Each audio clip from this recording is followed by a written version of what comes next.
ଆମେ ଆମ ବଡ଼ିରେ କୋଲେଷ୍ଟ୍ରୋଲ ବଢ଼ୁଛି ବୋଲି ଜାଣିବା କେମିତି? ମୁଁ ଡକ୍ଟର ପ୍ରଦୀପ କୁମାର ପାଣିଗ୍ରାହୀ ଏଜ୍ ଏ ଜେନେରାଲ ଫିଜିସିଆନ୍। ମୁଁ ଯଥା ଆମର ଯଦି କୋଲେଷ୍ଟ୍ରୋଲ ବଢ଼ିଲେ ମୁଣ୍ଡ ବିନ୍ଧିବା, ଦେହ ହାତ ଝିଞ୍ଝିମିଞ୍ଜି ପଡ଼ିବା, ଚେଷ୍ଟ ପେନ୍ ହେବା ବା ଛାତି ଯନ୍ତ୍ରଣା କରିବା, ହାଲିଆ ହାଲିଆ ଲାଗିବା, ୱିକନେସ୍ ଲାଗିବା, ମୁଣ୍ଡ ଫୁଣ୍ଡ ଘୁରେଇବା ଆଦି ଲକ୍ଷଣ ଦେଖାଗଲେ ଆମେ ଜାଣିବା ଯେ କୋଲେଷ୍ଟ୍ରୋଲ ବଢ଼ିଛି। ଆଉ କାହିଁକି କୋଲେଷ୍ଟ୍ରୋଲ ବଢ଼େ? ଆଜିକାଲି କୋଲେଷ୍ଟ୍ରୋଲ ବଢ଼ିବାର ମୁଖ୍ୟ କାରଣ ହେଲା ସେଡେଣ୍ଟାରୀ ଲାଇଫଷ୍ଟାଇଲ୍। ଆମେ ବର୍ତ୍ତମାନ ମାନେ ସେଡେଣ୍ଟାରୀ ଲାଇଫଷ୍ଟାଇଲ୍ ମାନେ ଆମେ କୌଣସି ଏକ୍ସରସାଇଜ କରୁନାହାନ୍ତି ଦୈନନ୍ଦିନ ଜୀବନରେ, ଆଉ ଅଏଲି ସବଷ୍ଟାନ୍ସ ବେଶୀ ଖାଉଛନ୍ତି, ଯେଉଁଟାକି ଆମ ଦେହରେ ଡିପୋଜିଟ୍ ହେଉଛି। ଆମ ଦେହରେ ମାନେ ମତଲବ ରକ୍ତରେ, ଆମର ଯେଉଁ ରକ୍ତଟା ସଞ୍ଚାଳନ ହେଉଛି ତା ଭିତରେ ଯେଉଁ ଆର୍ଟେରୀ ତାରି ଭିତରେ ଆର୍ଟେରୀ ଆମେ କହନ୍ତି, ରକ୍ତ ସଞ୍ଚାଳନ ଯେଉଁ ଇଏଟା ହେଉଛି ସେଇ ଆର୍ଟେରୀ ଭିତରେ ସେଇ ଜିନିଷଟାକ କୋଲେଷ୍ଟ୍ରୋଲ ଗୁଡ଼ାକ ଡିପୋଜିଟ୍ ହେଇଥାଏ। ଆମେ ଜାଣିବା କେମିତି କୋଲେଷ୍ଟ୍ରୋଲ ହେଉଛି, ଗୋଟେ ହେଉଛି ଗୁଡ୍ କୋଲେଷ୍ଟ୍ରୋଲ, ଗୋଟେ ହେଉଛି bad cholesterol. Cholesterol good cholesterol କୋଉଟା? HDL, ହାଇ ଡେନ୍ସିଟି ଲିପୋପ୍ରୋଟିନ୍ ତାକୁ କହନ୍ତି।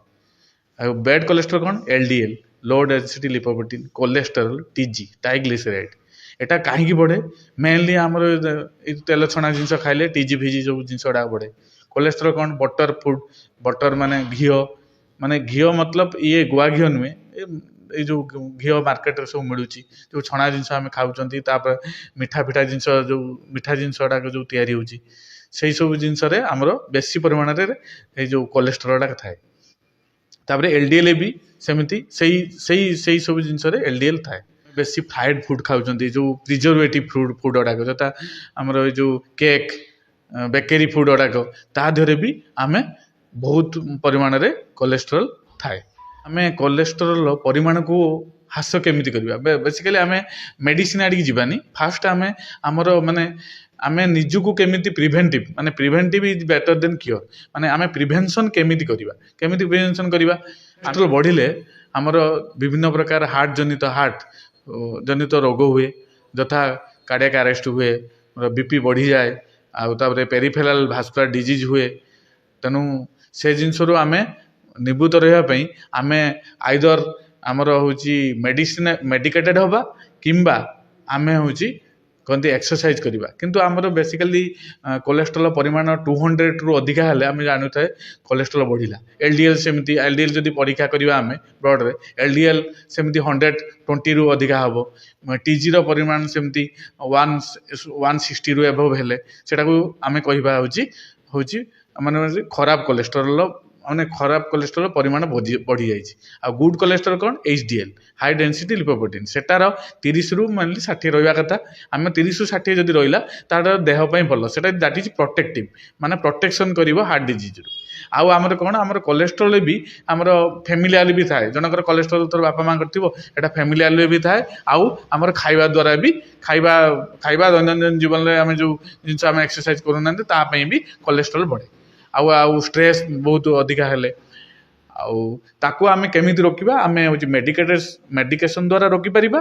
ଆଉ ଆମେ ଯଦି ଅଳ୍ପ ପରିମାଣରେ ବଢ଼ିଛି କୋଲେଷ୍ଟ୍ରୋଲ, ଆମେ ତାକୁ ଡାଏଟ୍ରେ ଦେଖିବା, ମାସ 2 ମାସ ଡାଏଟ୍ କଣ୍ଟ୍ରୋଲ କରିବା। ଆମେ ବାହାର ଜିନିଷ ଖାଇବାନି, ତେଲିଆ ଜିନିଷ ଖାଇବାନି, ବଟର ଫୁଡ୍ ଖାଇବାନି, ଫ୍ରାଏଡ୍ ଜିନିଷ ଖାଇବାନି, ସେସବୁ। ଆଉ exercise daily 20 to 30 minutes exercise କରିବା।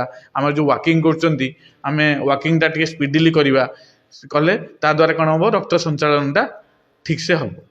ଆମେ ଯଦି ଏକ୍ସରସାଇଜଟା, ଆମର ଗୋଟେ ହାର୍ଟ ବିଟ୍ ଅଛି, ଆମର ହାର୍ଟ ରେଟ୍ଟାକୁ 100ରୁ 120 ଏକ୍ସରସାଇଜରେ ରଖିଲେ ତାହେଲେ କିଛି କ୍ଷତି କରେନି। ଆମେ ଯଦି ବହୁତ ପରିମାଣରେ ଏକ୍ସରସାଇଜ କରିଦେବା ଦ୍ୟାଟ୍ ଇଜ୍ ବି ହାର୍ମଫୁଲ୍, କାରଣ ସେ ବ୍ଲଡ଼ଟା ଶୀଘ୍ର ସାର୍କୁଲେସନ୍ ହେଇପାରିବନି। କାରଣ ଯେଉଁଠି ଡିପୋଜିଟ୍ ହେଇଥିବ କୋଲେଷ୍ଟ୍ରୋଲ ଗୁଡ଼ାକ, ପ୍ଲେକ୍ ଫର୍ମେସନ୍ ହେଇଯାଇଥିବ, ସେ ଆଉ ସାଙ୍ଗେ ସାଙ୍ଗେ ଆଞ୍ଜାଇନା ଫାଞ୍ଜାଇନା କରିବାର, ସଡନ୍ କାର୍ଡ଼ିଆକ୍ ଆରେଷ୍ଟ କରିବାର ବି ଚାନ୍ସ ଅଛି। ଚିନ୍ତା କରିବା ଏଟା ସ୍ୱାଭାବିକ, କାରଣ ଆମର କୋଲେଷ୍ଟ୍ରୋଲ ବଢ଼ିବା ଦ୍ୱାରା ହାର୍ଟ ଆଟାକ୍ ହେଉଛି। ସେମାନେ ସବୁ ସୋସିଆଲ ମିଡ଼ିଆରେ କିମ୍ବା କୌଣସି ମ୍ୟାଗାଜିନ୍ରେ ପଢ଼ୁଛନ୍ତି, ସେମାନେ ସେଥିପାଇଁ ଚିନ୍ତିତ ହେଉଛନ୍ତି। ଆଉ ମେନଲି ଆମର ଏଇଠୁ ୟା ସହିତ ବି ଜଡ଼ିତ ରହୁଛି ଆମର ଥାଇରଏଡ଼, ଆମର ହେଉଛି ଆମର ଡାଇବେଟିସ୍, ଯେଉଁଟାକି ଏଇକ୍ଷିଣା ବର୍ତ୍ତମାନ ବହୁଳ ପରିମାଣରେ ଯାହାକୁ ମାପିଲା ବେଳକୁ ସୁଗାରଟି ବଢ଼ି ଦେଉଛି। That is also associated with cholesterol ମାନେ।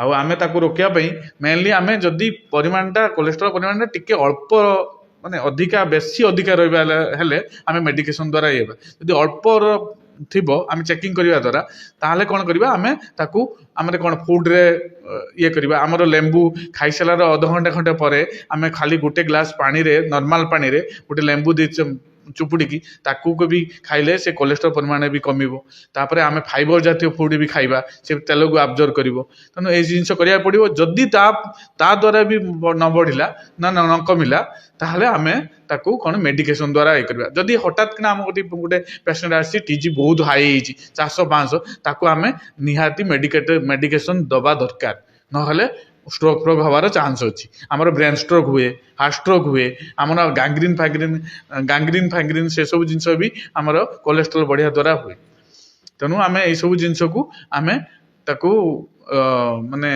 नजर करवा माने आमर खाद्यपेय को नजर करवा आमर होची एक्सरसाइज को नजर करवा आमर लिविंग स्टाइल को भी नजर करवा बेसी स्ट्रेस नबानी आ स्मोकिंग भी करवानी स्मोकिंग भी ऑल्सो एसोसिएटेड विथ आमर ये माने कौन जो हार्ट अटैक होची हार्ट स्ट्रोक होची किंबा बीपी बढ़ुची यार कौन कोलेस्ट्रोल विथ आमे जो स्मोकिंग कर अत्यधिक स्ट्रेस नौ राति अनिद्रा होती से उक्त रक्तचाप द्वारा आम बर्तमान प्राय लोक स्ट्रोक हो गोटे स्ट्रोक गोटे कमन हो गलानी समस्त कहते मत स्ट्रोक होगा स्ट्रोक मुख्य कारण हूँ यही सब जिनस।